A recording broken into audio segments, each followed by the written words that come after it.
Welcome to the Subkarma channel. My name is James Soames and I'm a brand consultant in Taiwan. Since my last post, things have been looking more positive. Pandemic curves are starting to flatten out in many countries, and Taiwan has been celebrating very few locally transmitted infections for a few days now.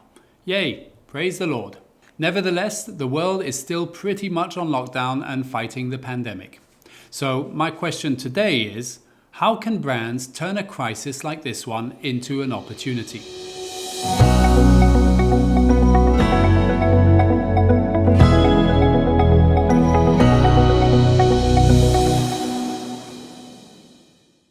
Now, to answer this question, we have to look at how the crisis has changed us.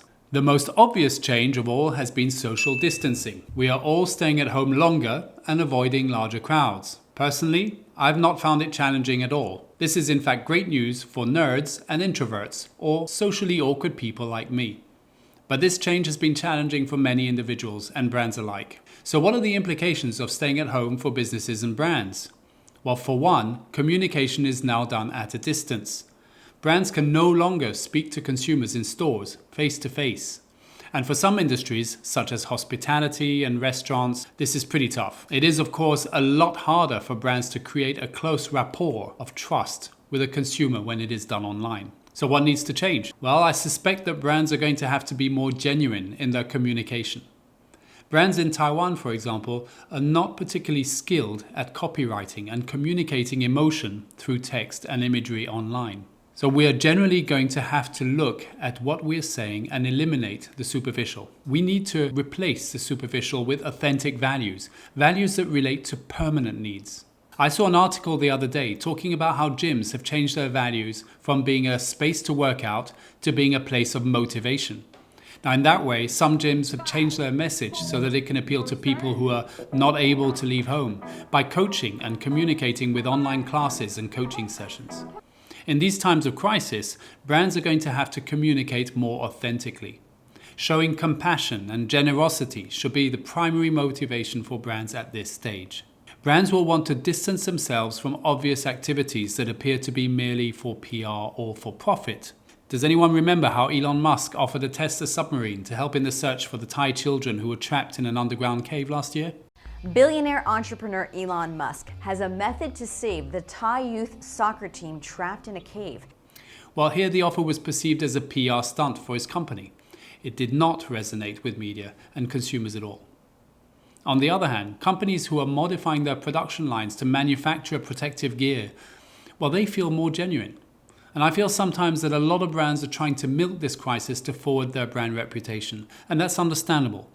But consumers are seeking authenticity and empathy right now. Brands offering gifts to Chen Shizhong recently are a prime example of companies trying to get that exposure. And I won't mention any names. Although I would add an interesting note. The head of Taiwan's Center for Disease Control is now said to be the most in-demand KOL in Taiwan. Why? He's factual and real. He's genuine. And people trust what he says. And so should brands be like that. And this desire for authenticity has also affected how we as consumers are behaving with each other.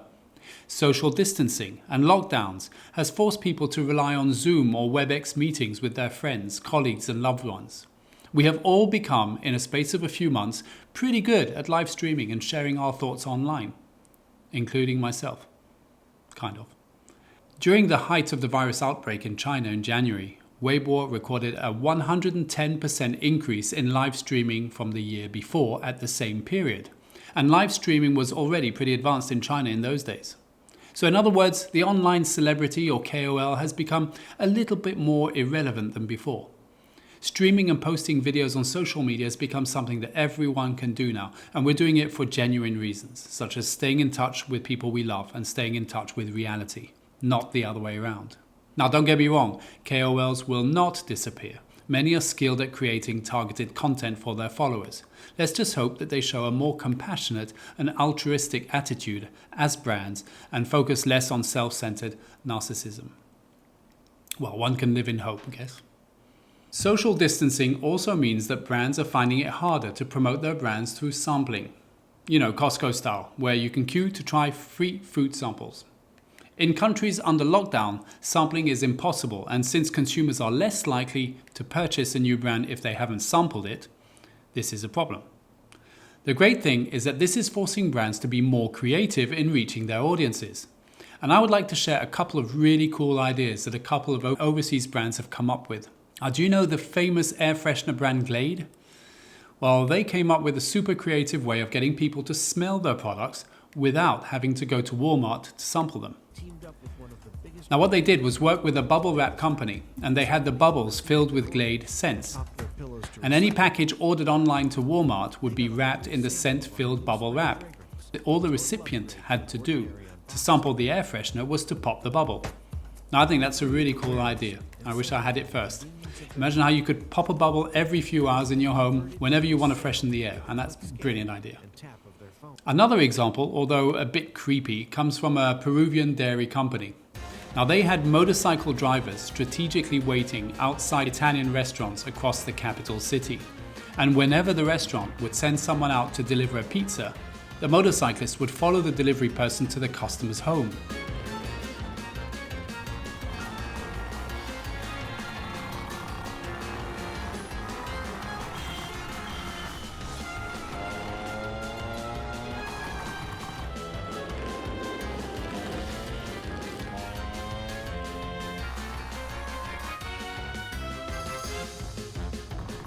And once the pizza delivery was made, the dairy company's motorcyclist would ring the doorbell and offer a free sample of Parmesan cheese to go with the pizza.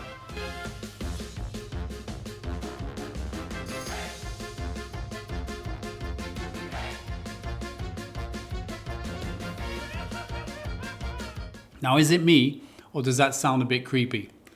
Well, the Peruvian dairy company's campaign resulted in 4.5 million interactions, 63,800 shares, 22,100 comments, and 800,000 likes on their social media within a week of the campaign.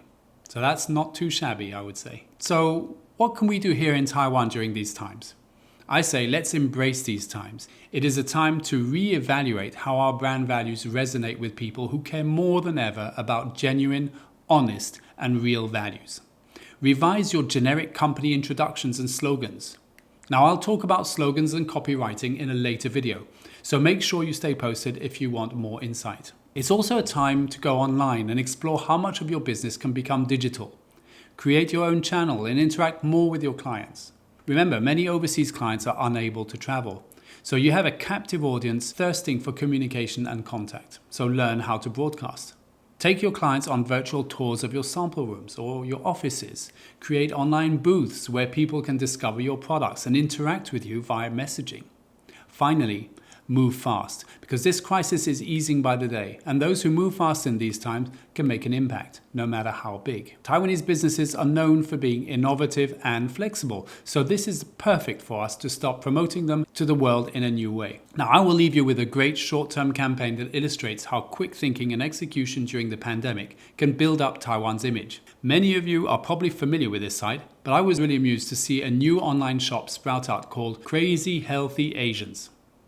Now, the shop sells clothing items and protective masks. The platform was created by a group of creative Taiwanese individuals and illustrates how we can make the most of a new situation. And I love how they turned a current hot news topic and turned it into an opportunity, not only to sell products, but also to reinforce Taiwan's global brand image. Thank you for watching, and God bless.